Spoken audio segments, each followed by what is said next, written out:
This bow was made for beasts, not humans. She drew it without hesitation.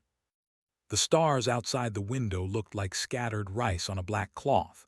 Stood alone in her small room on Helix 7, a frontier world at the edge of known space.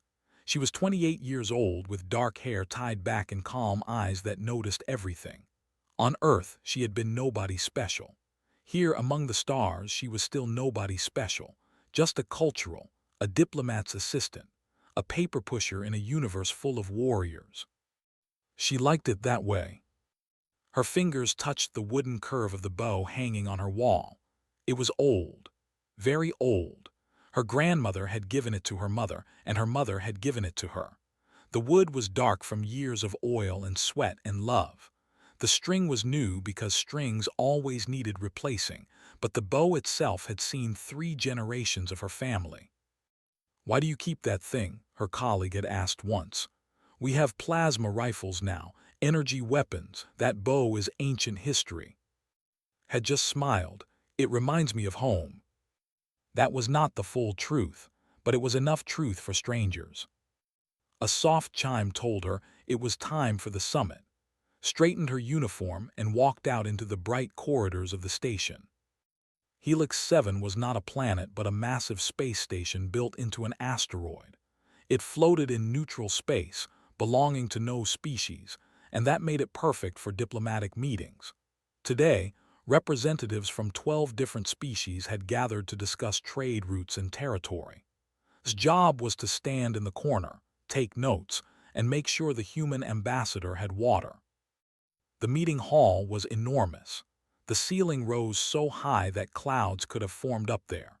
Different species needed different environments, so the room was divided into sections with different temperatures and air mixtures. The humans stood in the middle section where the air was normal and the gravity was Earth standard. Took her place behind Ambassador Park, a tired old man who had been doing this job for 30 years. He nodded at her once, then turned to face the other delegations. They arrived last. They always arrived last. It was their way of showing dominance. They were warriors, and they wanted everyone to know it.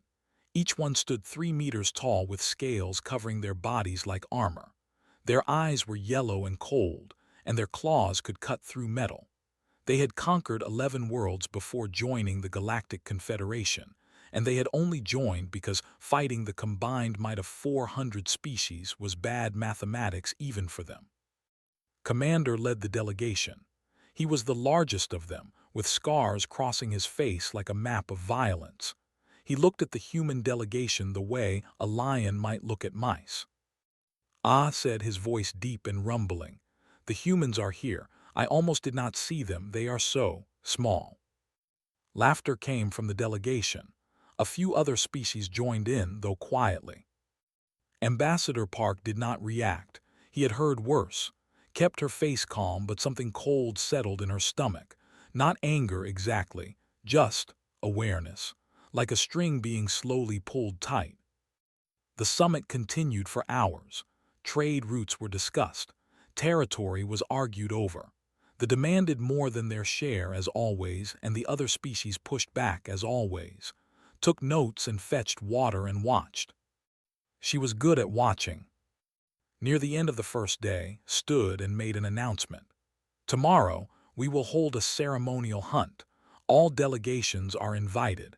It is tradition among my people to seal agreements with blood sport. We will hunt the wild beasts of the deep caves." Several species looked uncomfortable, though a small species with 4 arms and large eyes seemed especially nervous. Their representative, a scientist named Doctor, raised a hand. "Is this hunt mandatory?" she asked. Showed his teeth. "It is expected. Those who do not participate will be seen as weak." His yellow eyes moved to the human delegation. Ambassador Park sighed. "We will send a representative to observe." "Observe?" laughed. "Humans cannot participate, I understand. You are soft creatures who hide behind words. Observation is enough for beings such as you." That night returned to her room. She sat on her bed and looked at the bow. Her grandmother had been a champion archer in Korea. Her mother had been a soldier who carried a bow even when she also carried a rifle. Guns jam, her mother had said. Guns run out of bullets, but a bow only fails if you fail. Had learned to draw her first bow at age 6. By 10, she could hit a moving target. By 15, she could draw weights that grown men struggled with. Her body had been shaped by years of practice, her muscles forged through 10,000 arrows released and 10,000 more. She had not told anyone here about this. Why would she? She was just a note-taker, just another weak human. The next morning, the hunting party gathered at the entrance to the deep caves. 20 warriors stood in formation, carrying plasma rifles and energy spears. Representatives from other species stood back, most of them clearly planning only to watch. Stood among the observers. She had left her bow in her room. There was no reason to bring it. She was only here to observe. The caves were dark and cold. They had installed lights along the main passages, but shadows still gathered in the corners like living things. The air smelled of minerals and something else, something old and dangerous. Walked at the front, his head held high. "We hunt the cave crawlers today," he announced. "Small beasts but fast, good sport for a morning." They walked deeper. Noticed that doctor had joined the observers. The small scientist carried scanning equipment and looked nervous. Her 4 hands moved constantly, checking and rechecking her devices. "Your heart rate is elevated," doctor said to. "Are you frightened?" Shook her head, just alert. Interesting. Most humans show fear responses in unfamiliar environments. You show something else. Doctor tilted her head. "I studied your species once. You are persistent predators, yes. Your ancestors chased prey until it collapsed from exhaustion." "Yes." "Fascinating, such a strange evolutionary path. Your bodies are not strong, your claws are not sharp, your skin is soft, and yet your species survives." Doctor's large eyes blinked. "How?" Smiled slightly. "We are stubborn." A roar split the air. It was not the sound of a cave crawler. It was something much larger, much older, much more terrible. The ground shook. Dust fell from the ceiling. The warriors raised their weapons, their yellow eyes suddenly wide. From the darkness of a side tunnel, something emerged. It was massive, 8 meters of armored muscle and teeth and claws. Its hide was black as space, and its eyes burned like red stars. Its mouth opened and the roar came again, shaking bones. "Impossible," whispered. They are extinct." But they did not care about being impossible. It charged. The opened fire. Plasma bolts struck the creature's hide and did nothing. The energy scattered like water off stone. This body generated an electromagnetic field that disrupted their weapons. Warriors scattered. Some ran. Some died. The creature moved faster than anything that large should be able to move. And then saw them. 3 children. They had followed the hunting party despite orders to stay behind. Now they cowered against a cave wall, too terrified to run, directly in this path. The warriors were in chaos. Their weapons were useless. Their formation had broken. No one was going to save those children. Did not think. She did not plan. She did not weigh her options or consider the consequences. She simply turned and ran, not away from the beast, but back toward the cave entrance. Her room was not far. Her bow was waiting. Ran. Her feet hit the stone floor in a steady rhythm. Her breathing stayed controlled even as her heart pounded. Behind her, the screams and roars echoed through the tunnels, but she did not look back. Looking back would slow her down, and she had no time to waste. The entrance to the caves grew larger. Light from the station flooded in, burst out of the darkness and kept running. Her room was 7 corridors away. She had counted once out of habit because her grandmother had taught her to always know her exits. 7 corridors and 1 elevator, but the elevator would take too long. She took the stairs, climbing 3 steps at a time. Her door recognized her face and opened. The bow hung on the wall where she had left it. Beside it was a quiver with 12 arrows. The arrows were her own design, made from modern materials but following ancient patterns. Carbon fiber shafts, steel tips, feather fletchings because synthetic materials never flew quite as true. Grabbed the bow and quiver and ran back. She was not thinking about glory. She was not thinking about proving anything. She was thinking about 3 small children with large eyes pressed against a cave wall, waiting to die. She would not let that happen. The cave swallowed her again. She followed the sounds of chaos, moving through tunnels she barely remembered. Twice she took wrong turns and had to double back. Precious seconds were lost. She pushed herself harder. When she finally reached the main chamber, the scene was worse than she had feared. 4 warriors lay dead on the ground, their bodies broken. The others had retreated to the walls, firing uselessly at the creature's electromagnetic field turned every energy bolt into harmless light. Commander stood at the front, shouting orders that no one could follow. The children were still alive. They had squeezed into a narrow crack in the cave wall and could not reach them. But the crack was shallow. The beast's claws scraped at the stone, widening it bit by bit. It would reach them soon. Doctor was trying to distract the creature. She threw rocks at it, shouted at it, waved her 4 arms. They ignored her completely. It was focused on its prey. Stepped forward. The bow felt right in her hand. It always did. Wood and sinew and horn, shaped by hands that had loved it for generations. Her grandmother's fingerprints were probably still embedded in the grain somewhere.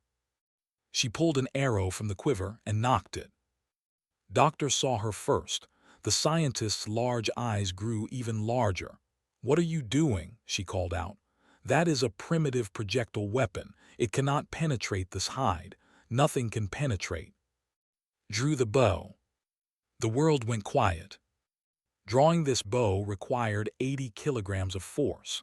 That was 176 pounds in the old measurement system. Most humans could not do it. Most could not do it, despite their size, because their shoulders were not designed for this motion. But shoulders were designed for exactly this. She drew the string back to her cheek. Her muscles remembered every hour of training, every dawn practice session with her mother, every evening lesson with her grandmother. Her fingers held the string steady. Her eyes focused on the target. Not the creature's hide. That would be useless. Not its armored back or its scaled sides. Its mouth. The roared again, frustrated by the narrow crack protecting its prey. Its jaws opened wide, revealing a throat of soft pink tissue. Released. The arrow flew. It crossed the 20 meters between her and the creature in less than a heartbeat. It passed through the open jaws and sank deep into the soft tissue at the back of the throat. It kept going, piercing the brain stem. The stopped. It did not roar. It did not thrash. It simply stopped as if someone had turned off a switch. Then, slowly, it began to fall. 8 meters of death and muscle crashed to the ground, sliding forward until it stopped its feet. Silence filled the cave. Did not celebrate. She knocked another arrow and kept her eyes on the dark tunnels around them. Were supposed to be extinct. If there was one, there might be more. Dr. Scanner beeped. "I do not understand," the scientist whispered. Her 4 hands were shaking. "That draw weight should be impossible for a human. Your muscle density is not sufficient. Your bone structure should not support." "Move the children," said quietly. "Get them out of here." Commander stared at her. His yellow eyes were wide, and for the first time since had met him, the warrior looked small. He looked at the dead. He looked at the bow in his hands. He looked at her calm face. "How?" he said. His voice was barely above a whisper. "How did you do that?" "Kept scanning the tunnels. I practiced." The evacuation was quick after that. Warriors who had been paralyzed by shock suddenly found their courage again. They gathered their dead and wounded. They protected the surviving observers. Doctor personally carried the 3 children to safety, her 4 arms wrapped around them like a protective cage. Walked at the rear, her bow still ready. They did not encounter another. Perhaps there was only one. Perhaps the others had seen what happened to the first. It did not matter. What mattered was that everyone who could be saved had been saved. When they emerged from the caves, a crowd was waiting. Word had spread about the creature's attack. Medical teams rushed forward. Camera drones swarmed overhead. Representatives from every delegation pushed for a better view. Ambassador Park broke through the crowd and grabbed shoulders. His old face was pale with fear and relief. "Are you hurt? What happened? Someone said you killed her with a bow. That is impossible. That is completely." "I am fine," she said. "The children are safe." She tried to move past him, but a wall of bodies blocked her path. Everyone wanted to see the human who had done the impossible thing. Stepped forward. The crowd parted for him because crowds always parted for commanders. He stood before, and even though he was 3 meters tall and covered in scales and scars, he seemed uncertain. "You saved my warriors," he said. "You could have run, you could have hidden, but you came back with that ancient weapon." Looked up at him. The children were in danger. But they were not your children. They were not even your species. They were children. Was silent for a long moment. Then he reached up and touched the deepest scar on his face. "I received this scar in my first battle. I was young and foolish and brave. I thought I understood courage." He looked at the bow in her hands. "I did not." He turned and walked away. The crowd began to disperse, but the camera drones remained. By evening, footage of shot had spread across every network in the Galactic Confederation.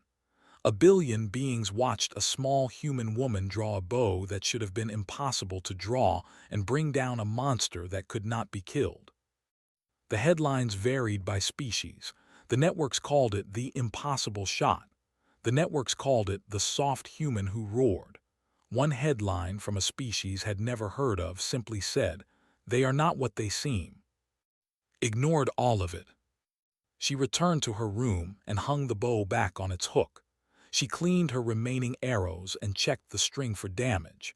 She did the things her grandmother had taught her to do after every hunt.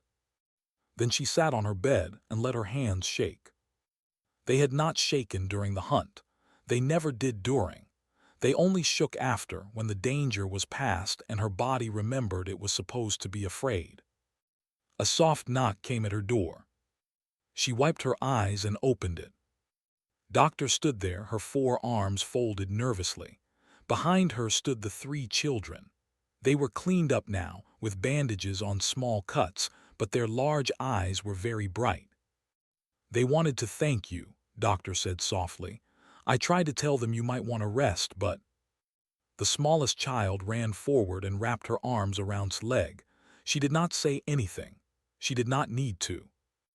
Knelt down and hugged her back. "You are safe now," she whispered. "You are safe." Doctor watched with those large, curious eyes. "I have studied many species," she said. "I have never seen one like yours. You are small, you are soft, your weapons are primitive, and yet you came back." Doctor shook her head slowly. "I would not have come back. I am not ashamed to admit this. The logical choice was to run, but you did not make the logical choice." Smiled sadly. "My grandmother used to say that courage is not the absence of fear. It is the decision that something else is more important than fear." What was more important? Looked at the children, them. She did not sleep well that night. Every time she closed her eyes, she saw the falling. She saw the children's terrified faces. She saw the look in Commander's eyes when he realized that everything he thought he knew about humans was wrong. In the morning, a message waited on her console. It was from an old friend from Earth, who had made a career of studying how different species perceived each other. "I am coming to Helix 7, the message said. "The entire Confederation is asking questions about humans, about what we are, about what we can do. They need answers, and I think you are the only one who can help me give them. Read the message twice, then she looked at the bow on the wall. Her grandmother had always said that the bow was a teacher. It taught patience. It taught focus. It taught the relationship between effort and result. Perhaps it was time for others to learn. Arrived on Helix 3 days after the incident. He was tall for a Korean man, with messy hair and glasses that he was always pushing up his nose. He carried 2 bags of research equipment and a worried expression. "You look the same," said when she met him at the docking bay. "You look tired," he replied. "Also famous. Do you know that your face is on every information screen in the Confederation?" "I have noticed." They walked through the station corridors. Aliens turned to stare as passed. Some of them stepped back. Others stepped closer as if they wanted to touch her and see if she was real. "This is going to be a problem," said quietly. "I know." They reached quarters, and she locked the door behind them. Only then did she let her shoulders drop. Only then did she look like the person remembered from university, instead of the legend who had killed a monster. "Tell me everything," he said. She told him, not just about the hunt but about the days before, the way Commander had mocked humans, the way other species had laughed, the way she had felt herself becoming invisible, shrinking, accepting the role of the weak creature everyone expected her to be. "And then the came," she said, "and I did not think, I just acted." Nodded slowly. He had set up a small holographic display and was showing her images of the Confederation's information networks. Every species was discussing what had happened.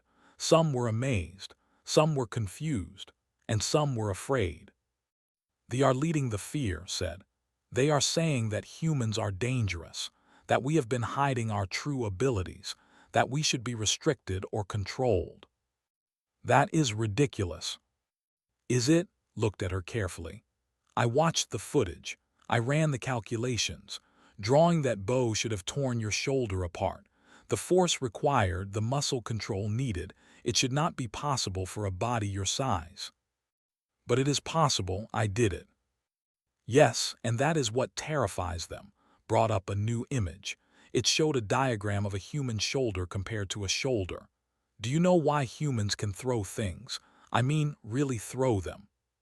Shook her head. "No other species in the Confederation can do what we do. Our shoulders evolved specifically for throwing. The way our muscles attach to our bones, the rotation we can achieve, the energy we can store and release, it is unique in the known galaxy." He pointed at the diagram. "They are strong. Their muscles can lift more than ours, but their shoulders do not rotate the same way. They cannot transfer power from their legs through their hips, through their core, through their shoulders into a projectile. We can. My grandmother just called it good form." "Your grandmother was teaching you how to use a weapon that evolution built into your body," smiled slightly. "Humans are persistence predators. Our ancestors ran prey to death across the African savanna. We do not have claws or fangs or armor. We have endurance and the ability to throw things very, very hard." There was a knock at the door. Opened it to find Doctor standing outside. The small scientist looked agitated, her 4 arms moving constantly. "There is going to be a meeting," Doctor said. "All delegation heads, they have demanded it. They want to discuss the human question." "The human question," repeated. "What to do about your species, now that everyone knows what you can do." The meeting was held in the same great hall where the original summit had taken place, but the atmosphere was very different now. Representatives who had ignored humans before now watched them with careful eyes. Some looked curious, some looked afraid, some looked calculating. The delegation sat at the center of the opposition. They were tall and thin, with pale skin and 4 eyes that never blinked. Their leader, Lord, had a voice like ice water. "The incident in the caves has raised serious questions," began. "A human female, using primitive technology, killed a Category 9 apex predator that our most advanced weapons could not harm. This demands explanation." Ambassador Park stood slowly. His old bones creaked, but his voice was steady. Acted to save lives. That is all that needs to be explained. But it is not all. Brought up holographic footage of drawing the bow. This should be impossible. Human muscle density is well documented. Human bone structure is well documented. This female should not have been able to draw that weapon, and yet she did. He turned to face the hall. What else are humans hiding? What other impossible abilities do they possess? How can we trust a species that appears weak but is secretly strong? Murmurs filled the hall. Saw worry on the faces of allied species. She saw suspicion on the faces of those who had never liked humans to begin with. Commander rose from his seat. The hall went silent. The commander walked slowly to the center of the room. He looked then at the assembled representatives. I was there, said. I saw what happened. I saw my warriors die because our weapons were useless. I saw that human run into danger instead of away from it. He paused. I called humans weak before that day. I was wrong. Perhaps, said smoothly, but being wrong about weakness is not the same as understanding strength. Commander, do you truly know what humans are capable of? Hesitated. That was when stood up. May I speak? He asked. Ambassador Park nodded reluctantly. This had not been planned, but was already walking to the center of the room, his holographic projector in hand. My name is, I have spent my career studying how species perceive each other and how those perceptions are often wrong. He activated his projector, filling the air with images. I would like to answer Lord's question. What are humans? The images showed Earth, green continents and blue oceans. Then they showed Earth's history, ice ages and volcanic eruptions, predators with teeth and claws, diseases that killed billions. Earth is what the Confederation classifies as a death world, said. The gravity is higher than average. The weather is violent. The diseases are aggressive. The predators are many. He looked around the hall. Every human alive today is descended from the survivors. Not just survivors of predators, but survivors of ice, survivors of fire, survivors of plague, survivors of each other. He brought up a new image, the human body. We are not the strongest species. We are not the fastest. We do not have natural armor or venom or claws. He smiled slightly. But we have something else. We have adaptation. We have stubbornness. We have the ability to absorb damage that would kill other species and keep going. This is all well known, interrupted. You are stalling. Then let me be specific. Brought up the shoulder diagram again. Humans can throw. Not just throw, but throw with power that seems impossible for our size. Our ancestors evolved this ability to hunt. A human can throw a spear faster and harder than it can swing a club, despite the being 3 times larger. He looked at. Archery is just throwing with extra steps. The bow stores energy from the entire body, legs, hips, back, shoulders, arms, and releases it through the arrow. The bow has an 80-kilogram draw weight. That is not impossible. It is simply the result of training a body that was built for exactly this purpose. Lord stepped forward, and this is supposed to reassure us. You are confirming that humans are dangerous. Every species is dangerous, replied calmly. They have claws that can cut through metal. They have venom that can kill in seconds. They can fit into spaces no other species can reach. He spread his hands. Why should humans be punished for having our own capabilities? Because you hid them. We did not hide them. You did not look. His voice grew harder. For decades, humans have been dismissed as weak, soft, useless. We let you believe this because it was easier, because fighting your prejudice was exhausting, because we did not think we needed to prove ourselves to people who had already decided what we were. He turned to face the full hall. But perhaps that was a mistake. Perhaps we should have shown you earlier what we are capable of, not because we want to frighten you, but because understanding is better than ignorance. He pointed at the image of the human shoulder. We were built to survive. We were built to adapt. We were built to never give up. You can see this as a threat if you wish, or you can see it as what it actually is, the reason we are still here. Silence filled the hall. Then slowly, Commander began to clap. The sound echoed through the enormous room, one, then another, then the delegation joined in, then others. Lord's 4 eyes narrowed, but he said nothing. When the applause faded, Ambassador Park rose to his feet. I believe we have heard enough for today. The human delegation thanks the Commander for his support and the Confederation for its attention.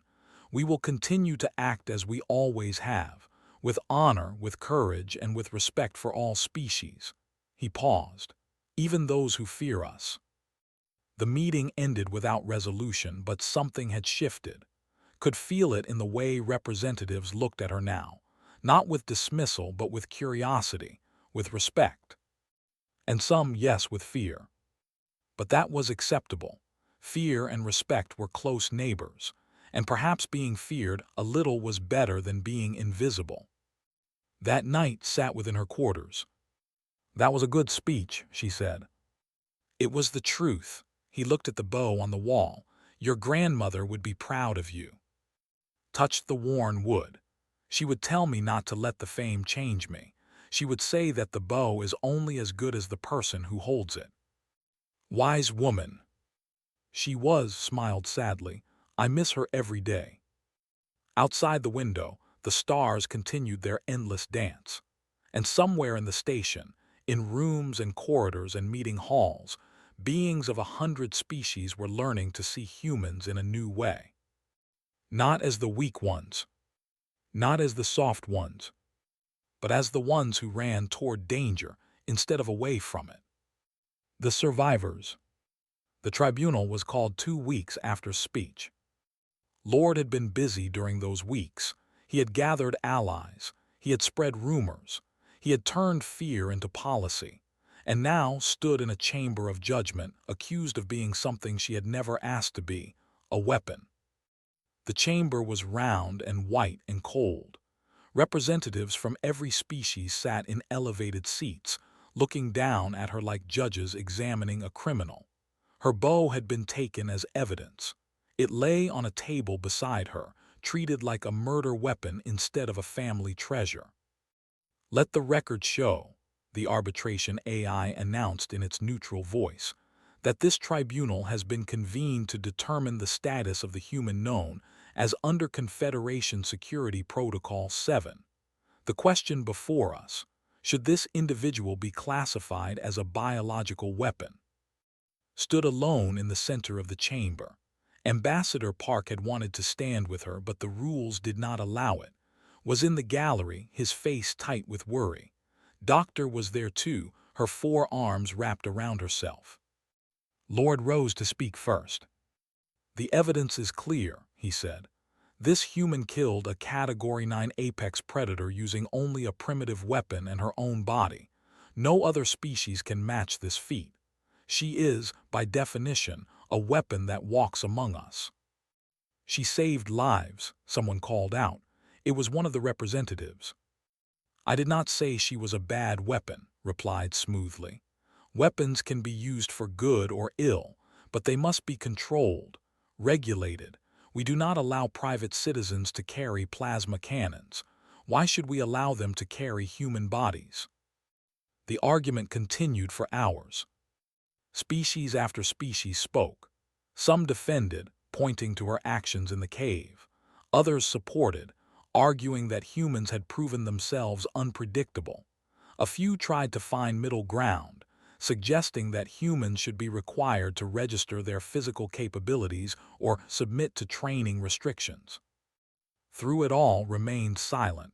She had been told that she would have a chance to speak at the end, so she waited. Finally, the arbitration AI called for her statement. Looked around the chamber. She saw fear in some eyes, hatred in others.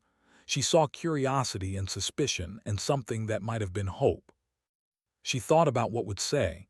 He would give a scientific explanation. He would quote studies and show diagrams.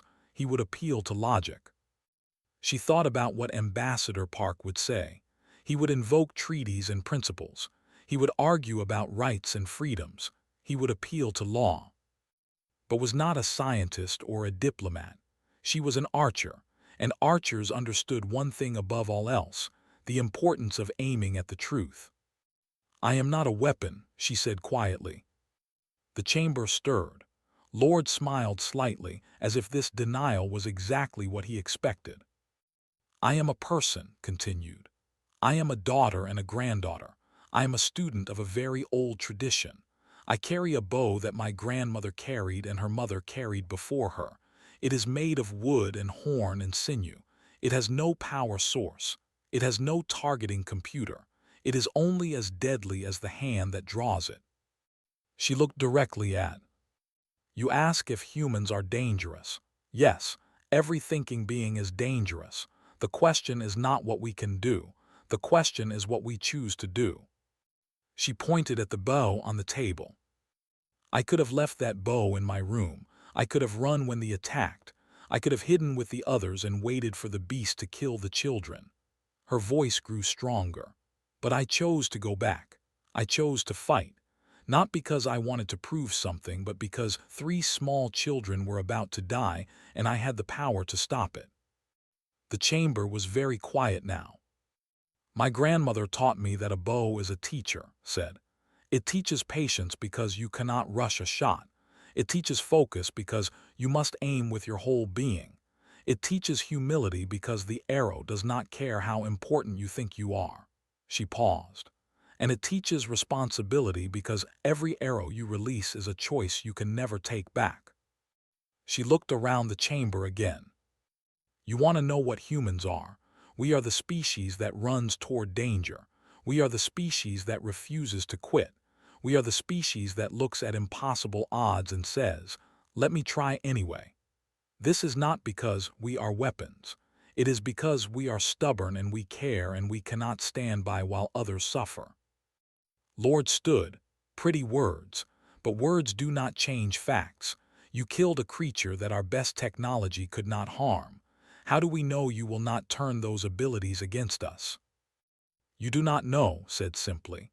"Just as I do not know that you will not use your venom against me. Just as I do not know that the will not use their claws against the innocent. We all have the capacity for violence. We all make choices every day about how to use that capacity." She met his 4 unblinking eyes. "I choose to protect. What do you choose?" Had no answer. The tribunal recessed for deliberation. Was led to a small waiting room where she sat alone with her thoughts. Hours passed. She did not know if she would be imprisoned or freed or something in between. A knock came at the door. Commander entered, filling the small room with his massive presence. "I have been watching the proceedings," he said. "Your words were not what I expected." "What did you expect?" "Weakness, pleading, perhaps tears." He shook his head slowly. "I keep expecting you to be what I think humans are, and you keep surprising me." Managed a small smile. "My grandmother used to say that expectations are the enemy of truth." She sounds like a warrior. She was in her own way. Sat down across from her. The chair groaned under his weight. "I have spoken to the delegation. We will vote for your freedom. Not because we think you are harmless, we know better now, but because we believe you have earned our respect." "Thank you." "Do not thank me yet. The vote will be close. Has many allies," leaned forward. "But I want you to know something. After this is over, whatever the result, I would like to learn." "Learn?" "Your weapon, your discipline, the thing that allows you to stand so calmly in the face of judgment." His yellow eyes were intense. "I have been a warrior for 50 years. I thought I understood strength, but when I saw you draw that bow, I realized I understood nothing. Considered this. If I am freed, I will teach whoever wants to learn. That is what the bow is for, not just killing, but teaching." The door opened again. A tribunal officer stood there, her face unreadable. "The deliberation is complete," she said. "Please return to the chamber." Walked back to the center of the white room. The seats were filled again. Every eye was on her. The arbitration AI spoke. The tribunal has voted on the question of whether the human should be classified as a biological weapon under Confederation Security Protocol 7. The result is as follows. Held her breath. 43 species have voted against the classification.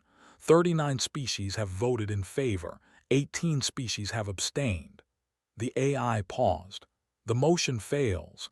The human is not classified as a biological weapon. She is free to go. Relief flooded through her, but it was tempered by the numbers. 39 species had voted to imprison her. 18 had not cared enough to decide. The victory was narrow, almost too narrow. Lord rose slowly. His face showed no emotion, but his voice was cold. This tribunal has made its decision. We will accept the result, but let the record show that warned the Confederation. Humans are not what they seem, and one day you will all regret ignoring that warning. He left without looking back. Ambassador Park helped gather her bow. His hands were shaking slightly. That was too close, he murmured. We need to be more careful. We cannot give them more reasons to fear us. But was looking at the gallery, was there, nodding slowly. Doctor was wiping her large eyes, and behind them she saw others, representatives from a dozen species, watching her with something that was not fear. It was interest, it was hope, it was the beginning of understanding. After the tribunal, was approached by 6 different species asking if she would teach them archery. A junior officer who had survived the attack, an engineer who had watched the footage 100 times, a representative from a species called the, who had very long arms and wondered if they might be suited for bow drawing, and others. Said yes to all of them. You are going to be very busy, observed. Good, replied. Busy is better than famous, and teaching is better than fighting. She looked out the window at the stars. Somewhere out there, other species were still afraid of humans. Other politicians were still planning restrictions and controls. The battle for understanding was far from over. But it had begun, and it had begun with a single arrow, a single choice, and a grandmother's voice echoing across the generations. The bow only fails if you fail. Would not fail. 6 months had passed since the tribunal. Stood on the observation deck of Helix 7, watching her students practice. The deck had been converted into a training ground, with targets set up at varying distances. The floor was marked with positions for stance and footwork. Bows of different sizes hung on the walls, each one designed for a different species. Commander drew his bow slowly. It had taken 3 months to find a design that worked for shoulders. The solution had been a modified crossbow-like mechanism that allowed him to use his arm strength instead of his shoulder rotation. It was not exactly a traditional bow, but had learned that tradition was less important than purpose. Release on the exhale, said quietly. Trust the arrow. Released. The arrow flew true and struck the center of the target. Good, said again. Beside him, Doctor was practicing with a much smaller bow designed for her 4-armed body. She could draw with 2 arms while stabilizing with the other 2, which gave her an unexpected advantage. Her accuracy had improved dramatically over the months. The children from the cave, now officially adopted by Doctor, sat in the corner, watching everything with wide eyes. They were too young to draw bows, but they practiced their stances and their breathing and their focus. Believed that you could learn most of archery before you ever touched a weapon. Teacher, one of the children called out, will you tell us the story again? Which story? The one about your grandmother and the wolf. Smiled.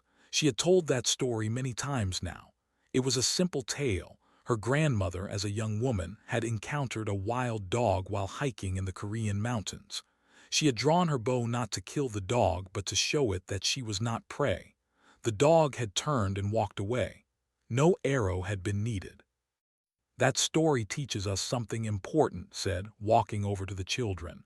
The bow is not just for killing. It is for showing strength. Sometimes showing is enough. But what if showing is not enough?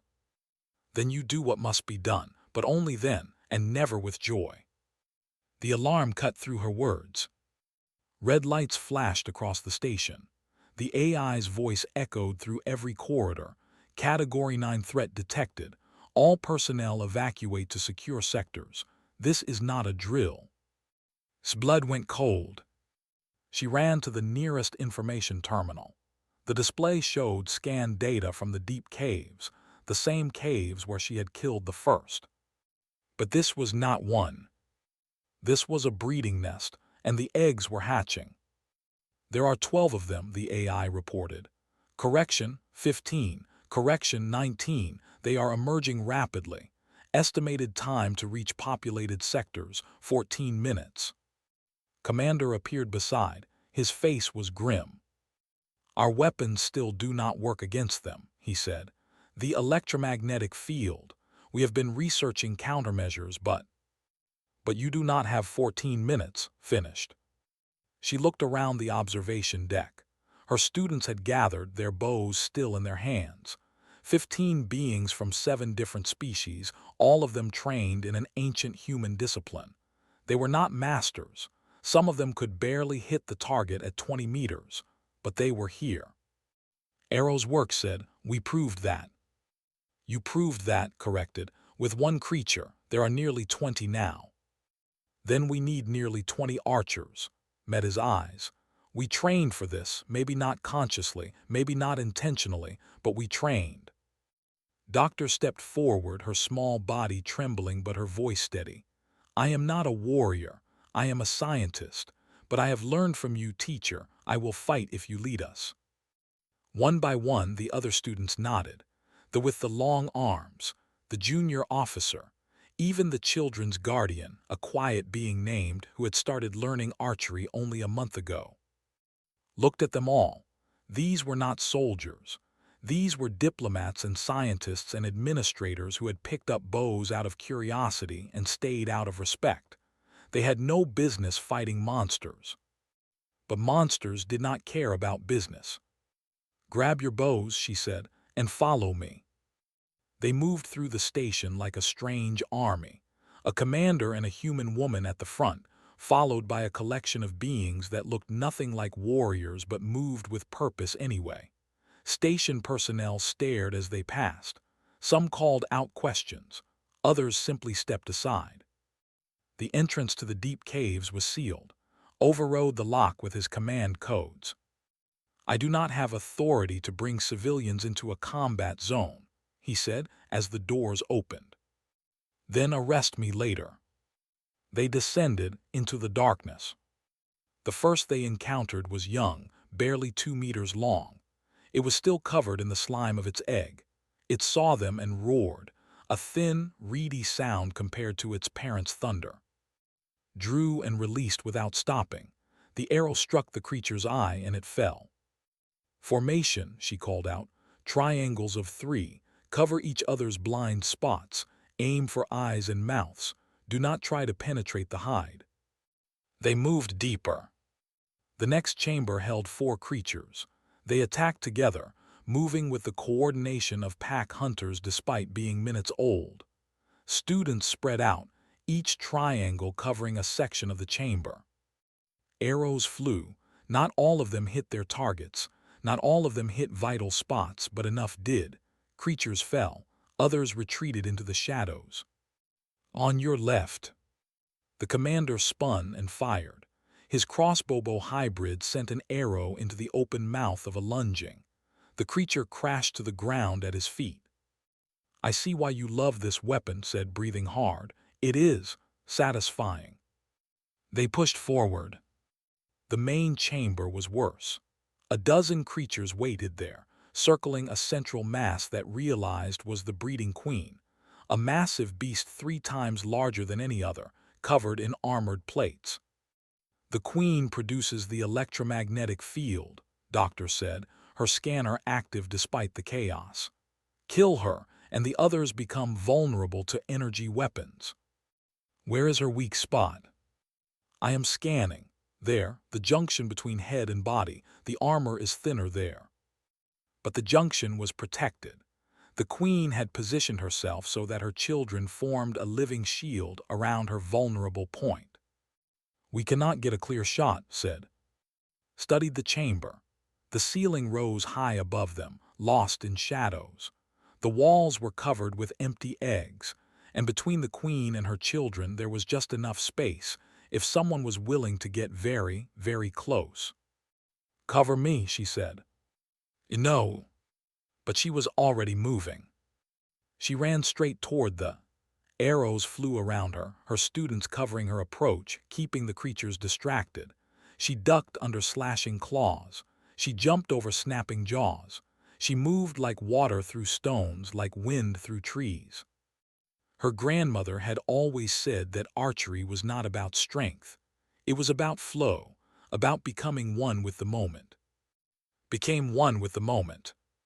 She slid between two creatures, rolled under a third, and came up directly in front of the queen. The massive beast reared back, surprised that something so small had reached her. Drew her bow. 80 kilograms of force flowed through her body. Years of training, decades of tradition, generations of practice, all focused into a single point. She released. The arrow flew true. It struck the junction between head and body. It pierced the thin armor. It found the brain. The queen fell. And with her fall, the electromagnetic field vanished. His voice echoed through the chamber. "Energy weapons online. All station security open fire." Plasma bolts filled the air. The remaining, suddenly vulnerable, fell one by one. In minutes, it was over. Stood alone in the center of the chamber, surrounded by fallen monsters. Her bow was still in her hand. Her breathing was steady. Her hands did not shake.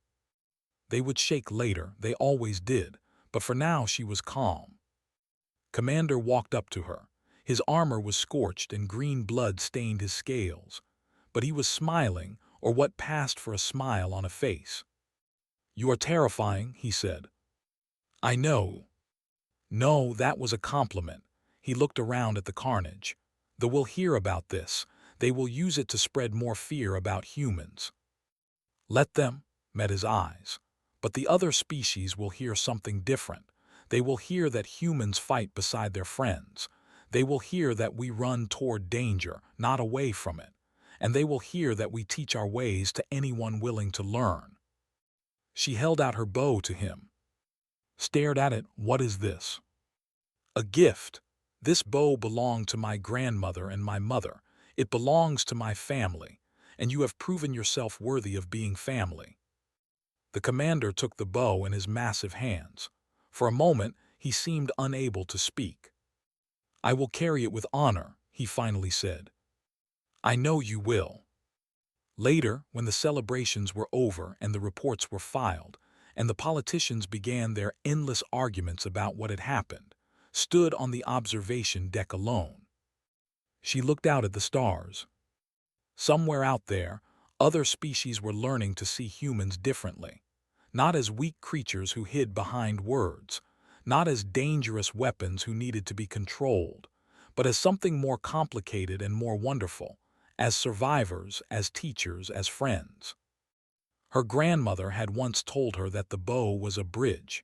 It connected the archer to the target, the past to the future, the individual to something greater than themselves. Had built a bridge today, she would keep building it tomorrow. And when she finally returned to her quarters, she began crafting a new bow, not to replace the one she had given away, but to continue what her grandmother had started. One bow, one arrow, one choice at a time. The stars looked down on Helix 7, and the stars did not care about the politics of small beings. But somewhere in the vastness of space, a shift was happening. A story was spreading. A legend was being born. Not of a weapon, but of a woman. Not of destruction, but of purpose. And in the heart of a frontier station, a dozen species continued to gather each morning to practice an ancient art. They drew bows they should not have been able to draw. They hit targets they should not have been able to hit. They learned patience and focus, and the strange human truth that courage was not the absence of fear. It was the decision that something else was more important. Smiled and knocked an arrow. The story was just beginning.